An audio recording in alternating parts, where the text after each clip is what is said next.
नमस्कार मंडळी, लक्ष्मीच्या पावलांनी या मालिकेच्या आजच्या भागात आज आपण बघणार आहोत. कला आणि अद्वैत दोघंही लिफ्टमध्ये अडकलेले असतात. त्यावेळी कला ही लिफ्टच्या दरवाजाजवळ उभी असते आणि बाहेर कोणी आहे का हे बघण्यासाठी ती लिफ्टचा दरवाजा वाजवते. तर अद्वैतला असं वाटतं की बाहेरूनच कोणीतरी दरवाजा वाजवलाय. त्यामुळे एक्सायटेड होऊन अद्वैत ओढू लागतो की खरे खरे कोणीतरी बाहेरून दरवाजा वाजवला. त्यावर कला म्हणते की चांदेकर, मीच वाजवलाय. असं म्हटल्यावर अद्वैत म्हणतो की कशाला वाजवतीयस दरवाजा, एका जागेवर शांतपणे उभी राहा ना, तू कशाला दरवाजे वगैरे वाजवतीये. मग कला मात्र अद्वैतशी काही आर्ग्युमेंट करत नाही, भांडत नाही. अद्वैतला आता प्रश्न पडतो की जर ही माझ्याशी भांडली नाही आणि ही जर माझ्याशी बोलली नाही, हिचं तिच्या श्वासांकडे लक्ष होईल आणि त्यामुळे ती आणखीनच अनकॉन्शियस होईल. मला काही करून तिला बिझी ठेवायला पाहिजे. मग अद्वैत मला म्हणतो की नाही, तू एक काम कर, तू माझ्याशी भांड आणि मला प्रूव्ह करून दे गोष्टी. तर कला म्हणते की का चांदेकर, मला नाही भांडायचं तुझ्यासोबत. अद्वैत म्हणतो की नाही, असं कसं. कला त्याला म्हणत असते की चांदेकर, तू काय वेडा वगैरे झालायस का रे, असा काय विचित्र वागतो माझ्यासोबत. अद्वैत म्हणतो की हे बघ, काही झालं तरी आपण मात्र आपली बाजू खाली होऊ द्यायची नाही. आणि हे बघ, आपण जरी लिफ्टमध्ये अडकलो असलं ना तरी सुद्धा मनामध्ये अजिबात निगेटिव्ह विचार येऊ द्यायचे नाही.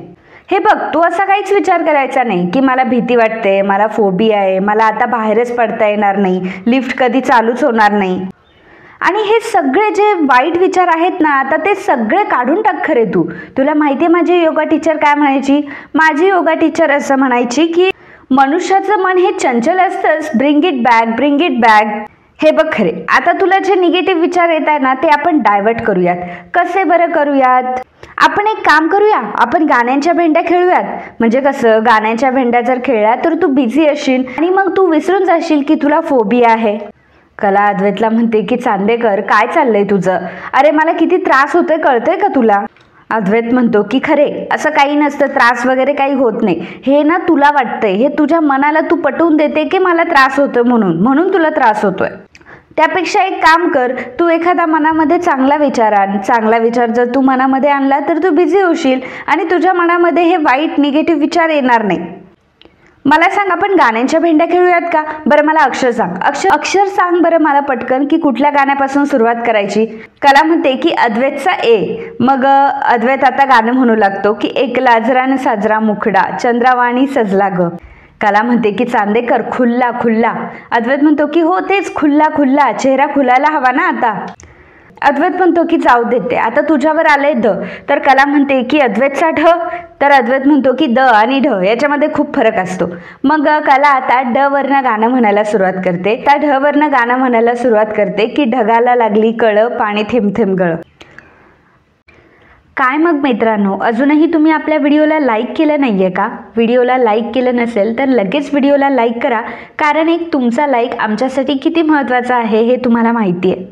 आणि तुमच्या फक्त एका लाईकमुळे हा व्हिडिओ आणखी 10 लोकांपर्यंत पोहोचू शकतो. Thank you so much.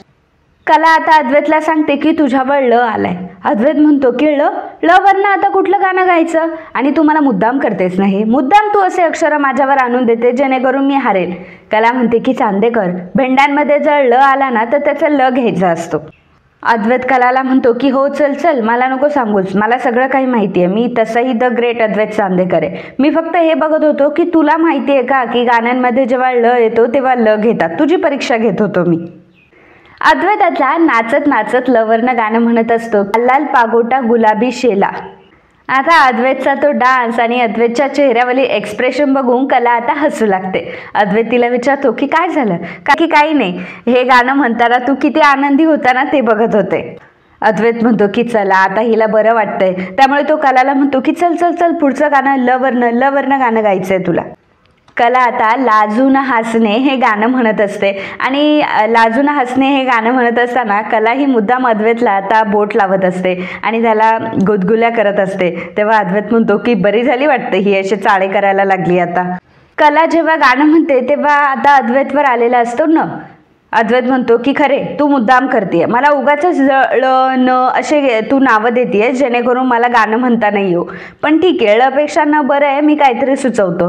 मग अद्वैतने आता गाणं सुचवलेलं असतं की नको देवराया अंत आता पाहू. आणि अद्वैत हे गाणं म्हणत असताना त्याच वेळी कलाला आता उबळ येते, जोराची उबळ येते आणि कला आता खाली पडणार असते. त्याच वेळी अद्वैत आता कलाला सावरतो आणि म्हणतो की खरे खरे प्लीज तू अनकॉन्शियस होऊ नकोस, प्लीज तू माझ्याकडे बघ बरं, डोळे उघडे ठेव. तितक्यातच तिथे वॉचमॅन आलेला असतो आणि वॉचमॅन म्हणतो की साहेब साहेब काळजी करू नका, आता लिफ्ट उघडणार आहे. अद्वैत कलाला सांगत असतो की हे बघ खरे आता लिफ्ट उघडणार आहे, तू अजिबात काळजी करू नको, आपण 2च मिनिटात बाहेर जाणार आहोत. आणि मग तेवढ्यातच लिफ्ट उघडते. मग अद्वैत आता कलाला लगेचच बाहेर घेऊन जातो. अद्वैत जेव्हा कलाला बाहेर घेऊन येत असतो तेव्हा त्याने कलाला पकडलेलं असतं आणि नेमकं त्याच वेळी सरोज आणि रोहिणी दोघीही तिथे आलेल्या असतात. सरोज आणि रोहिणी बघतात की अद्वैतने अगदी हाताने तिला धरून बाहेर आणलेलं असतं. अद्वैत कलाला सोफ्यावर बसवतो आणि वॉचमॅनला पाणी आणायला सांगतो. मग अद्वैत स्वतःच्याच हाताने कलाला आता पाणी पाजत असतो आणि हा सगळा प्रकार रोहिणी आणि सरोज बघत असतात आणि सरोजचा तर चेहरा बघण्यासारखा झालेला असतो. सरोज खूप चिडते आणि म्हणते की ह्या दोघांना ना एकमेकांपासून लांब ठेवायला पाहिजे, काही करून हे दोघं आता सेपरेट झाले पाहिजे. मी एक काम करते, उद्याच्या उद्या या मुलाला दिव्या घरला पाठवते, त्याशिवाय हा मुलगा काही सरळ होणार नाही. त्यावेळी रोहिणी सुद्धा मनामध्ये म्हणत असते की आता मी सुद्धा ह्या कला आणि अद्वैतच्या आयुष्यामध्ये असा काहीतरी ट्विस्ट आणेल ना की त्या ट्विस्टमधून हे दोघं बाहेरच पडू शकत नाही आणि त्या दोघांनाही कळणार नाही की त्यांच्यासोबत नक्की घडतंय तरी काय. दुसऱ्या दिवशी सकाळीच आता सरोजी फोनवर बोलत असताना ती एका माणसासोबत बोलत असते आणि म्हणत असते की हो, काही काळजी करू नका, तुमच्या अपेक्षा ह्या चांदेकरांना कळणार नाही असं कधी होईल का. एवढं बोलून आता सरोज फोन ठेवते. तर इकडे रजनी आता आबांना चहा देण्यासाठी जाते आणि म्हणते की आबा अहो किती फेऱ्या मारणार आहात, चहा घ्या जरा. तेव्हा आबा म्हणतात की नाही नाही नाही, आता जोपर्यंत अद्वैत येत नाही तोपर्यंत मी काही चहा घेणार नाही. तेवढ्यातच अद्वैत आणि कलाही तिथे येतात. अद्वैत आणि कलाला बघून आबांना आनंद होतो. तर अद्वैत आता सोफ्यावर बसलेला असतो. कला लगेच किचनमध्ये येते. संगीता कलाला विचारते की काय ग, झालं का सगळं काम करून. तेव्हा कला म्हणते की हो आई झालं. संगीता म्हणते की चल बरं पटकन चहा पिऊन घे. तेव्हा कला म्हणते की नाही आई थांब, पहिल्यांदा मी अद्वैतला कॉफी करून देते. आबा अद्वैतला म्हणतात की अद्वैता तू एकदा ठरवलंस आणि काम पूर्ण केलंस बघ. तेव्हा रजनी पाणी घेऊन येते आणि म्हणते आबा अद्वैतने एखादे काम ठरवलं आणि ते केलं नाही असं कधी झालंय का. अद्वैत म्हणतो की हो, पण यावेळची सिच्युएशन तशी नाहीये, यावेळी गणित जरा चुकलंय. आबा म्हणतात की म्हणजे. तेव्हा अद्वैत म्हणतो की आबा आपण त्यांना जे काही इनिशियल डिझाईन दाखवले होते त्यातले काही डिझाईन्स त्यांना आवडले नव्हते, म्हणून मी त्यांच्याकडनं एका दिवसाची मुदत घेतली होती. परंतु एका दिवसामध्ये तेवढे डिझाईन्स पूर्ण करणं खूप मोठं चॅलेंज होतं. आता आपण त्यांना फ्रेश डिझाईन दिल्यात, ते बोलले की सिलेक्ट करतो म्हणून, परंतु अजूनपर्यंत त्यांनी पॉझिटिव्ह निगेटिव्ह असं काहीच सांगितलेलं नाही आहे. त्यामुळे मला माहीत नाही ओव्हरऑल सिच्युएशन बघता ही डील आपल्याला मिळेल की नाही हे सांगता येत नाही. कला अद्वैतसाठी कॉफी घेऊन आलेली असते. कलाचाही चेहरा पडलेला असतो. कलाला सुद्धा खूप टेन्शन आलेलं असतं की डील आपल्या हाती लागेल की नाही. अद्वैत आणि कला हे दोघंही त्याच टेन्शनमध्ये असतात. तेव्हा आबा म्हणतात की अरे अद्वैता असं नको बोलूस. अद्वैत आता आबांना सांगत असतो की आबा ॲक्च्युली आपलं पहिलं जे इम्प्रेशन पडलंय तेच चुकीचं पडलंय, त्यामुळे हे डील आपल्याला मिळेल की नाही खरंच काही सांगता येत नाही. आबा म्हणतात की अद्वैत अंबाबाईच्या जर मनामध्ये असेल ना तर नक्की आपल्याला हे डील मिळेल. त्याचवेळी सरोज तिथे येते आणि म्हणते की हे डील आपल्यालाच मिळणार आहे. सर्वजण सरोजकडे बघू लागतात. सरोज म्हणते की अद्वैत काळजी करू नको, ऑलरेडी हे डील आपल्याला मिळालंय असं समज, आणि काळजी करू नको, माझं आत्ताच त्यांच्याशी बोलणं देखील झालं. डील चांदेकरांनाच मिळाल्यामुळे सगळ्यांना खूप आनंद झालेला असतो. आबा कला आणि अद्वैतला म्हणतात की कला अद्वैत तुमचं मनापासून अभिनंदन, आणि रजनीला ते सांगतात की रजनी देवासमोर काहीतरी गोडाचं ठेव. सरोज रोहिणीला म्हणते की थांब रजनी. आता रजनी थांबते. मग सरोज म्हणते की आबा मला जरा तुमच्याशी महत्त्वाचं बोलायचं होतं. त्याचवेळी नैना ही बाहेर जात असते. त्यामुळे सरोज नैनाला म्हणते की नैना तू कुठे चाललीस, बस ना इथे. तेव्हा नैना म्हणते की काही नाही, तसंही मी पाय मोकळे करायला चालले होते, रूममध्ये बसून बसून खूप कंटाळा आलाय ना, त्यामुळे म्हटलं जरा बाहेर फिरून यावं. सरोज आता पुढे म्हणत असते की बरं. ती सर्वांना म्हणत असते की आपल्याला जे डील मिळालं आहे ना ते खरं आहे, परंतु आता मात्र आपल्याकडनं काहीही चूक होता कामा नये. आणि मी त्यांना शब्द दिलाय की डिझायनिंग, पॅकेजिंग, प्रॉडक्ट या सगळ्या गोष्टीमध्ये आम्ही पर्सनली लक्ष घालू. आणि अद्वैत, म्हणूनच मी तुला सांगते की उद्याच्या उद्या तुला ह्या कामासाठी दिव्या घरला जावं लागणार आहे. सगळी सिच्युएशन तरच आपल्या हातामध्ये येईल. तू जर तिकडे गेला तर तुला पर्सनली सगळ्या गोष्टीमध्ये लक्ष घालता येईल आणि मग त्यांनाही असं वाटेल की आपलं त्यांच्यावर लक्ष आहे म्हणून. आणि तू जर तिथं असेल तर त्यांनाही विश्वास मिळेल की आपलं काम वेळेत पूर्ण होणार आहे आणि चोख पूर्ण होणार आहे. सरोज आता सांगत असते की अद्वैत, आणि समजा त्यांना जर आयत्या वेळी डिझाईन्समध्ये काही चेंज हवा असेल किंवा आयत्या वेळी त्यांना काही गोष्टी सुचल्या तर त्या लगेचच त्यांच्या शंकेचं तिथं निरसन केलं जाईल आणि मग तुलाही त्यांच्याकडनं काम करून घेणं शक्य होईल. त्यामुळे हे डील जोपर्यंत पूर्ण होत नाही तोपर्यंत तू तिथेच थांब. सरोज म्हणते की आणि हो, मला घरातल्या सगळ्यांना सांगायचंय की तो कामासाठी बाहेर चाललाय, त्यामुळे कोणीही त्याला डिस्टर्ब अजिबात करायचं नाही. सगळेजण हो म्हणतात. कलाला सुद्धा सरोजचं म्हणणं पटलेलं असतं. खरं तर यामागचा सरोजचा उद्देश खूप घाणेरडा असतो. तो म्हणजे तिला अद्वैत आणि कलाला सेपरेट करायचं असतं, म्हणून तिने हा डाव खेळलेला असतो. परंतु कलाला असं वाटतं की जर अद्वैत कामासाठी चाललाय तर कला तसंही कामामध्ये त्याला डिस्टर्ब करणारच नव्हती. अद्वैत सरोजला म्हणतो की आई, तू अजिबात काळजी करू नकोस, उद्याच्या उद्याच मी निघतो. आणि तसंही हे क्लायंट आपल्यासाठी किती महत्त्वाचे आहे हे मला चांगलंच माहिती आहे. आई, तू अजिबात काळजी करू नको, सगळं काही व्यवस्थित होईल. सरोज म्हणते की ठीक आहे अद्वैत, तू असेल तर मला काळजी करण्याचं काही कारणच नाही. मग ती रजनीला सांगते की रजनी, आता देवापुढे तू साखर ठेव. रजनी आता देवापुढे साखर ठेवण्यासाठी चाललेली असते तेव्हा सरोज तिला पुन्हा थांबवते आणि म्हणते की रजनी, प्लीज मला 1 कप कॉफी देशील का ग? रजनी म्हणते की हो देते. तेव्हा कला म्हणते की मी देते सरोज मॅडम तुम्हाला कॉफी. मग कला आता सरोजसाठी कॉफी बनवायला किचनमध्ये जाते. आबा अद्वैतला म्हणतात की बरं अद्वैत, रात्रभर तुझं खूप जागरण झालेलं आहे, त्यामुळे एक काम कर, आता तुझ्या खोलीत जाऊन तू मस्तपैकी आराम कर. तर अद्वैत म्हणतो की हो आबा. आबा म्हणतात की हो. आबा म्हणतात की अद्वैत, आता मस्त जोमाने काम करायचं आणि आता तू बाहेर चाललायस त्यामुळे तुला लागणाऱ्या, तुला आवश्यक असणाऱ्या सगळ्या गोष्टी तू घेऊन जा. म्हणजे तुझी औषधं वगैरे असतील, तुला लागणाऱ्या गोष्टी असतील, सगळं काही घेऊन जा व्यवस्थित. तेव्हा अद्वैत म्हणतो की हो आबा, काळजी करू नका. मग आबा आणि अद्वैत दोघंही खोलीमध्ये निघून जातात.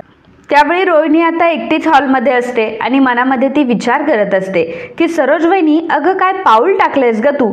पण एक गोष्ट लक्षात ठेव, जर तू 1 पाऊल पुढे असशील ना तर मी 10 पावलं पुढे. आता मी सुद्धा असं काहीतरी करणार ना की अद्वैतचा हा दिव्या घरचा प्रवास त्याला कायम लक्षात राहायला पाहिजे. आणि आता त्याच्या सो कॉल्ड कॉन्फिडन्सची जर मी वाट लावली नाही ना तर मी सुद्धा आता नावाची रोहिणी नाही. तर नैना आरशात बघून तिचे केस विंचरत असते. राहुल हा तिथेच बसलेला असतो. नैना मनामध्ये म्हणत असते अद्वैत आता त्याच्या बिझनेससाठी दिव्या घरची ट्रिप करेल आणि तसंही त्या कामाचा भाग राहुल सुद्धा आहे, त्यामुळे राहुलने सुद्धा तिकडे जायला पाहिजे. राहुल जर दिव्या घरला जाणार असेल तर मी सुद्धा दिव्या घरला जायला पाहिजे, कारण ही ट्रिप माझ्यासाठी खूप महत्त्वाची आहे आणि आत्ता सध्या माझं बाहेर जाणं सुद्धा खूप महत्त्वाचं आहे. आता तर काय, तो सौरभ माझ्या घरापर्यंत येऊन पोहोचलाय. चांदेकरांना जर या गोष्टीची भनक लागली ना तर मला बाहेर काढायला त्यांना क्षणही लागणार नाही. त्यामुळे लवकरात लवकर मला आता कुठेतरी बाहेर जायला हवं. जर मी बाहेर गेले तर मला निदान काही वेळ हा विषय तरी टाळता येईल असं सांगून की मी आता बाहेर आहे. राहुल हा गेम खेळत असतो. नैना राहुलला म्हणते की राहुल ऐक ना. तेव्हा राहुल म्हणतो की हो बोल. नैना म्हणते की राहुल, आता फक्त गेमच खेळत बसणार आहेस का तू? काय चाललंय तुझं? तेव्हा राहुल म्हणतो की बोल ना, तुला काय बोलायचंय ते बोलू शकतेस तू. नैना राहुलला म्हणते की राहुल ऐक, अद्वैत हा बिझनेससाठी दिव्या घरला जाणार आहे ही गोष्ट तुला माहीतच असेल. राहुलचं मात्र सगळं लक्ष हे मोबाईलमध्येच असतं, त्यामुळे नैना त्याच्यावर पुन्हा ओरडते. नैना त्याला म्हणते की राहुल, तुला माहितीये का अद्वैत त्याच्या डीलसाठी दिव्या घरला जाणार आहे बिझनेससाठी, ही गोष्ट तुला माहितीये का? राहुल म्हणतो की काय, हे कधी घडलं यार? मुळात मला कोणी का काही सांगत नाही घरातलं. थांब जरा, मी आलोच असं म्हणून राहुल तिथून निघून जात असतो. तेव्हा नैना त्याला थांबवते आणि म्हणते की राहुल थांब, मला एक गोष्ट सांग की चांदेकरांच्या प्रत्येक बिझनेसमध्ये अद्वैतनेच का पुढं पुढं करायचं? सगळ्या गोष्टीकडे अद्वैतनेच बघायचं, सगळीकडे अद्वैतनेच जायचं. राहुल, अरे तू सुद्धा ह्या चांदेकरांचा खूप मोठा भाग आहे. चांदेकर बिझनेसचा, चांदेकर एम्पायरचा तूही भाग आहेस. त्यामुळे एक गोष्ट लक्षात ठेव, दिव्या घरला फक्त अद्वैत नाही जाणार तर अद्वैत सोबत तू देखील जाणार आहेस. हे बघ, तू सुद्धा आता बिझनेससाठी दिव्या घरला जायला हवं आणि तू सुद्धा या बिझनेसचा एक इनिशिएटिव्ह आहे हे सगळ्यांना कळायला हवं. राहुल, एका गोष्टीचा विचार कर. समजा तू जर अद्वैत सोबत तिकडे गेला नाही ना तर फक्त आणि फक्त अद्वैतचीच तिकडे वाहवा होईल. पण समजा जर तूही अद्वैत सोबत जर दिव्या घरला गेला ना तर सगळ्यांना हेही कळेल की तुझं कॉन्ट्रीब्युशन किती मोठं आहे ते. आणि एक गोष्ट लक्षात ठेव, ह्या प्रोजेक्टचा तू एक अत्यंत महत्त्वाचा आणि मोठा भाग असशील. राहुल म्हणतो की हो कळतंय मला तू काय म्हणतेस ते. प्रत्येक वेळी तो अद्वैत पुढे करत असतो. सगळ्यांना नुसता अद्वैतच दिसतो. अरे पण माझं काय आहे, मला तर कोणी बघतच नाही. शेवटी मला पण काही अस्तित्व आहे की नाही. कुठलाही नवीन प्रोजेक्ट आला की फक्त अद्वैत सगळ्यांना दिसतो. सगळ्यांसमोर अद्वैतच पुढे करतो.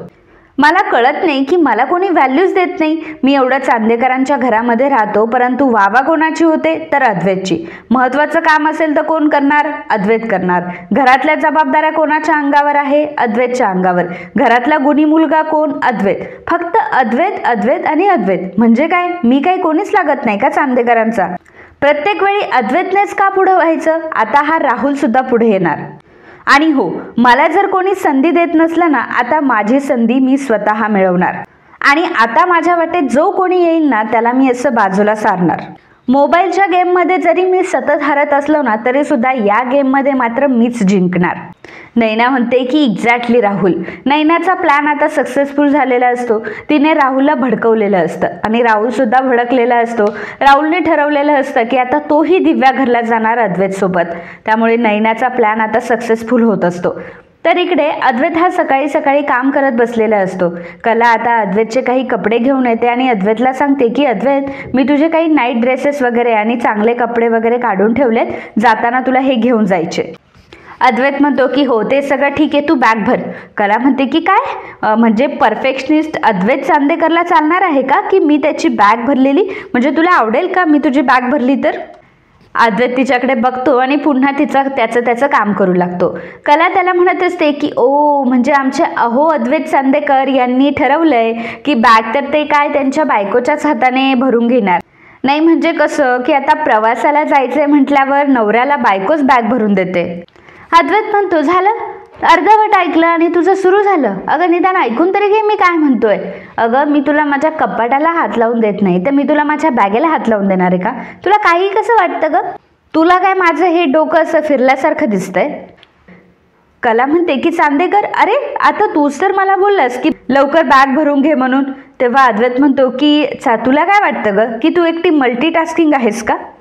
काय ग, तुला प्रत्येक वेळी असं वाटतं का मी खूप ग्रेट आहे, मी हे करू शकते, मी ते करू शकते, मी हे करते, मी ते करते, सगळं काही एकटीने करते आणि तुला असं वाटतं की तू सुपरवुमन आहे? हे बघ, माणसाने काम एकच करावं परंतु ते परफेक्शनने करावं. आपण केलेलं एकच काम हे आपलं सिग्नेचर काम झालं पाहिजे. हे बघ, माझ्यावर सध्या कितीही जरी वाईट वेळ आली ना तरी सुद्धा मी माझी बॅग तुला भरायला सांगणार नाही. विचार का? त्यावर कला विचारते की का? अद्वैत म्हणतो की याचं कारण आहे की माझी बॅग मीच भरणार, कारण मी कोण आहे? चांदेकर आहे. आणि मी कोण आहे? परफेक्शनिस्ट द अद्वैत चांदेकर आहे. कलाला कळतं की झालं याचं सुरू. दिवसभराचं याचं द ग्रेट अद्वैत चांदेकर म्हटल्याशिवाय याचं काही होतच नाही. म्हणून कला आता तावातावाने तिथून जायला निघते खरी, परंतु त्याच वेळी तिच्या पायाला टेबल लागतो. त्यामुळे अद्वैत म्हणतो की हेच मी तुला सांगत असतो की ही जी धडपड तू करतेस ना ती आधी कमी कर. आणि हे काही साधं काम नाहीये. आता मी जर तुला बॅग भरायला सांगितली तर तू काय करशील? कशीही बॅग भरशील, कुठलेही कपडे कुठेही कोंबशील, कुठले कपडे कुठेही लावून देशील आणि मला काही सापडणार नाही. परंतु माझं कसं आहे? माझं तसं अजिबात नाहीये. माझी प्रत्येक गोष्ट ही ऑर्गनाइज असते. कुठल्या दिवशी मी कुठले कपडे घालणार आहे, त्याच्यावरती काय मॅच करणार आहे, कुठल्या शर्टवर कुठली पॅन्ट आणि कुठलं ब्लेझर मला घालायचंय हे माझं आधीच फिक्स असतं. कुठल्या कंपार्टमेंटमध्ये मला माझं शेविंग किट ठेवायचंय, टूथब्रश, टूथपेस्ट, मॉइश्चरायझर हे सगळं माझं वेगवेगळ्या कंपार्टमेंटमध्ये फिक्स असतं. माझा बेल्ट, माझं वॉलेट, माझे मेडिसिन्स या सगळ्या गोष्टी माझ्या वेगळ्या कंपार्टमेंटमध्ये असतात. त्यामुळे हे सगळं ना परफेक्शनची लक्षणं आहे. सगळे कामं परफेक्टली होण्यामागचं रहस्य काय आहे तुला माहिती आहे का? कला म्हणते की काय? तेव्हा अद्वैत सांगतो की व्यवस्थित बॅग भरणं आणि ऑर्गनाइज असणं हे म्हणजे कुठल्याही सक्सेसचं रहस्य. तुझ्यासारखं नाही आहे माझं की कुठलेही कपडे कुठेही टाकले आणि कशीही बॅग भरली आणि कुठेही कपडे कोंबले. तेव्हा कला म्हणते की अरे पण तुला काय माहिती मी कशी बॅग भरते ते, तू अजून माझ्याकडनं बॅग भरून घेतली आहेस का? आणि तू मला कधी बॅग भरताना बघितलं मला सांग बरं, उगाच तुला काहीतरी बोलायचं आहे म्हणून तू बोलतोयस. अद्वैत म्हणतो की हो का, मग एवढं जर असेल तर भरून दाखव मला बॅग, बघ मग मी तुला मार्क्स दे. त्याला म्हणते की राहू दे चांदेकर, तू आणि मला मार्क्स देणार. अरे उलट तुला तर आभार मानायला पाहिजे की मी तुझे शर्ट आणून दिले, तुझ्या पॅन्ट आणून दिला, तुझे नाईट ड्रेस आणून दिले आणि काय तर मला म्हणतो की मी तुला मार्क्स देईल. कशाला मला मार्क्स हवेत तुझ्याकडनं? इकडे नैना ही राहुलचे कान भरत असते. नैना राहुलला म्हणत असते की राहुल, अरे इतक्या दिवसांपासून हीच तर गोष्ट मी तुला सांगण्याचा प्रयत्न करत होते. हे बघ तुला असंच काम करायचं आहे, अद्वैतच्या जोडीने तुला उभं राहायचं आहे, नाहीतर राहुल कधी एकदा तू घरच्यांच्या नजरेतून निघून जाशील ना, तुलाही कळणार नाही. मग काय तू घरात आला काय, नाही आला काय, असला काय, नसला काय, कोणाला काही फरक पडणार नाही. राहुल तुला तुझं अस्तित्व निर्माण करावं लागेल, अद्वैतच्या बरोबरीने तुला काम करावं लागेल, तुला प्रोजेक्टमध्ये दिसायचंय तरच तुला चांदेकर मानतील. तर नैना म्हणते की राहुल आता तू दिव्याघरला तर जाणारच आहेस, मग मी काय म्हणते की मीही तुझ्यासोबत येते, म्हणजे कसं तिकडे येऊन तुझी मला काळजी घेता येईल, तुला काय हवं नको ते बघता येईल. त्यापेक्षा मला काय वाटतं माहिती आहे का, मी तुझ्यासोबत येते, आपण दोघंही छान असं दिव्याघरला जाऊयात, मस्त तिथे फिरूयात, आपण सगळं अगदी छान एक्सप्लोअर करूया. आणि तसंही तू जर घरामध्ये नसशील ना तर मला फार बोर होतं रे, आणि इथली माणसं किती बोरिंग आहे तुला तर माहितीच आहे ना यार, तू मला घेऊन चल ना, मग जायचं का आपण? राहुल नैनाला म्हणतो की माझी प्रिय बायको, यामध्ये तू जे मला सजेशन दिलंयस ना ते उत्तम आहे, परंतु यामध्ये तू स्वतःला अजिबात खेचू नकोस. अगं तुझा काय संबंध आहे या सगळ्याशी? आणि एक गोष्ट लक्षात ठेव, मी तिथे चाललोय कामासाठी, फिरायला नाही चाललोय. आणि तू प्रेग्नंट आहेस ना तू प्रेग्नेंट, मग तिथे गेल्यानंतर मी माझी कामं करत बसायची की तुझी काळजी घेत बसायची? हे बघ नाही ना, मी तुला अगदी व्यवस्थित सांगतोय, तू माझ्याशी असं बोलायचंही नाही. मला कोकण फिरायचं आहे, मग आपण हे एक्सप्लोअर करूया, ते एक्सप्लोअर करूया, हे काही तू मला सांगायचं पण नाही. तू फक्त घरी बसून राहायचं आणि मला जाऊ दे आता दिव्याघरला. आणि तसंही आता मला माझ्या कामावर फोकस करू दे आणि तू काय वगैरे दिव्याघरला येऊ नकोस. त्यावर नैना विचार करते की आता याचा अर्थ हाच होतो की सौरभ आता पुन्हा माझ्या मागे लागणार. या सगळ्या प्रकरणातून आता मला कसं सुटता येईल? नैना या गोष्टीचा विचार करत असते. इकडे कला आणि अद्वैतची भांडणं ही सुरूच असतात. कला अद्वैतला म्हणते की चांदेकर, कसं आहे माहिती आहे का, मी जरी आता तुझी बॅग भरून दिली आणि तुझी बॅग भरायला मी सुरुवात केली ना तरी तुझं चालू होईल, हे असंच केलं ते तसंच केलं, हे इथेच ठेवलं ते तिथेच ठेवलं, अमुक नाही धमुक नाही, असे 100 प्रकारचे लेक्चर देशील तू मला. हे बघ मी जर बॅग भरेल ना तर तुझ्या समोर भरेल आणि तुला दाखवून देईल. अद्वैत म्हणतो की तेच मला म्हणायचंय की मी माझी बॅग भरेल, तू मला फक्त तुझी बॅग भरून दाखवेल. मला म्हणते की का मी का बॅग भरू माझी, मला एक कळत नाही, माझी बॅग का भरायची आहे? फक्त तुला बघायचंय की मी कशी बॅग भरते म्हणून मी माझी बॅग उगाच भरायची का? अद्वैत म्हणतो की काय ग, किती बडबड करणार आहेस, किती बडबड करतेस तू, एका वेळी तुला 10 गोष्टी करायची सवय लागली ना म्हणून तुझी ही अवस्था झाली. आणि आता तर काय, एका वेळी तुला 10 गोष्टी बोलायची सुद्धा सवय लागली आहे आणि म्हणूनच आता मला प्रत्येक गोष्टीमध्ये लक्ष घालावं लागतंय. एक काम कर, लवकरात लवकर आता तू तुझी बॅग भरायला घे. हे बघ आपल्याला दिव्याघरला जायचंय आणि तू सुद्धा माझ्यासोबत येतेस. अद्वैत जेव्हा कलाला बोलतो की त्याच्यासोबत कला सुद्धा दिव्याघरला जाणार आहे, ही गोष्ट ऐकून आता कलाला प्रचंड आनंद झालेला असतो. कला म्हणते की अद्वैत खरंच, अय्या मी. अद्वैत म्हणतो की अय्या मी, असं करायची काही गरज नाही कारण आपण तिथे पिकनिकसाठी. तेव्हा कला म्हणते की काय सांगतोय चांदेकर, आपण पिकनिकसाठी चाललोय तिथे? अद्वैत तिला म्हणतो की गप्प बस, पिकनिकला वगैरे आपण तिथे चाललेलो नाहीये, तू चांदेकरांची ऑफिशियल डिझायनर आहे त्यामुळे मी तुला तिथे घेऊन जातोय. मी कालच सांगितलं ना की ते जे क्लायंट आहे ते डिमांडिंग आहे आणि त्यांनी ऐनवेळी जर कुठली डिमांड केली तर तिकडे तू ऑन द स्पॉट राहशील आणि त्यांनी जशी डिमांड केली आहे त्याप्रमाणे तू ते डिझाईन्स पूर्ण करून देशील, म्हणून मी तुला घेऊन चाललोय तिथे. आता बिझनेसच्या बाकीच्या गोष्टी तर मी व्यवस्थित हँडल करेल, परंतु डिझायनिंगसाठी मात्र तुला माझ्यासोबत यावं लागेल. आणि आता एवढा एक्सपिरियन्स तुला चांदेकर ज्वेलर्समध्ये काम करून तर नक्कीच मिळाला आहे. आता मी तुला सांगतोय ना, तू तुझी बॅग भर आणि लवकर आता आपल्याला निघायचंय. कला म्हणत असते की चांदेकर, मला तिकडे येता येईल असं मला कधीच वाटलं नव्हतं. तर अद्वैत म्हणतो की नको येऊ मग. कला म्हणते की नाही चांदेकर, येणार ना मी, 100% येणार, मी लगेच माझी बॅग भरायला घेते. अद्वैत म्हणतो की तेच तुला सांगण्याचा प्रयत्न करतोय मी की ते तुझ्या डिपार्टमेंटचं काम आहे, त्यामुळे तुला यावंच लागणार आहे आणि जे काही तू करशील ना ते तुला फोकसने करावं लागेल. चल बरं आता पटकन बॅग भर. कला मात्र खूप एक्सायटेड झालेली असते. कला म्हणते की चांदेकर ऐक ना. अद्वैत म्हणतो की काही ऐकायचं नाही आहे मला, आपल्याकडे आधीच वेळ खूप कमी आहे, नंतर तिकडे गेल्यावर माझं हे राहिलं माझं ते राहिलं असं मला बोंबलत बसू नकोस. जे काही आहे ना ते आताच घे, त्यामुळे आता तुला जे करायचं आहे ते पटकन करून घे. चल बरं पटकन आवर. तर कला आता खूप एक्सायटेड असते दिव्या घरला जाण्यासाठी. कला आता पटकन कपाटामधून तिच्या साड्या वगैरे काढून घेते. दिव्या घरला जाण्यासाठी कला एक्सायटेड असते, त्यामुळे तिच्या हातातून गोष्टी सारख्या पडत असतात. अद्वैत सारखा तिच्याकडे बघत असतो. कला म्हणते की सॉरी चांदेकर. कला खूप आनंदी असते कारण तिला दिव्या घरला जायला मिळणार असतं. आणि मित्रांनो, आजचा हा भाग इथेच संपतो. पुढील भागात आपल्याला बघायला मिळणार आहे. अद्वैत आता बॅग घेऊन दिव्या घरला निघालेला असतो. त्यावेळी आबा म्हणतात की काय रे अद्वैत, निघालास का तू? त्यावेळी अद्वैत म्हणतो की हो आबा निघालोय. मग अद्वैत आता मोठमोठ्याने कलाला आवाज देत असतो की खरे चल लवकर, आपल्याला निघायचंय. त्याच वेळी कला देखील तिथे आलेली असते. रोहिणी मात्र हसत असते. सरोजचा चेहरा अगदी बघण्यासारखा झालेला असतो. सरोज म्हणते की काय तुम्ही दोघं कुठे निघालेत? आणि अद्वैत, मी तुला एकट्याला जायला सांगितलं होतंस ना, मग तू तिला का घेऊन जातोयस? अद्वैत म्हणतो की अगं आई असं काय करतेस, तूच तर मला म्हणाली ना की दिव्या घरला जा आणि तिथल्या क्लायंटला त्यांच्या स्पेशल डिझाईन्स हव्यात आणि ते खूप डिमांडिंग आहे, कुठलाही चेंजेस कधीही सांगू शकतात आणि खरेशिवाय बेटर डिझाईन तर कोणी करूच शकत नाही.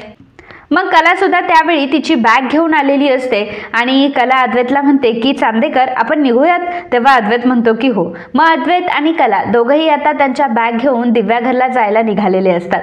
तेव्हा मात्र सरोजचा चेहरा अगदी बघण्यासारखा झालेला असतो. सरोजने जे काही ठरवलेलं असतं ते सगळं पाण्यात गेलेलं असतं. तिने ठरवलेलं असतं अद्वैत आणि कलाला सेपरेट करूया आणि अद्वैतला जर दिव्या घरला पाठवलं तर त्या दोघांमध्ये अंतर येईल, परंतु अद्वैत आणि कला सोबतच दिव्या घरला जात आहे हे मात्र काही सरोजला पचत नसतं. सरोज रागानेच त्या दोघांकडे बघत असते आणि तिच्या प्लॅनचा पूर्ण सत्यानाश झालेला असतो. तर सरोजचा हा चेहरा बघून रोहिणीला मात्र खूप हसायला येत असतं. रोहिणी सरोजकडे बघून हसत असते कारण एवढं काही सरोज वहिनीने प्लॅनिंग वगैरे केलं आणि शेवटी अद्वैत आणि कला सोबत हे दिव्या घरला गेले, त्यामुळे रोहिणी मात्र खूप हसत असते. मित्रांनो, आजच्या या भागाबद्दल तुम्हाला काय वाटलं याबद्दलचं तुमचं मत आम्हाला नक्कीच कळवा. And if you like my video please do subscribe, share and comment. Thank you.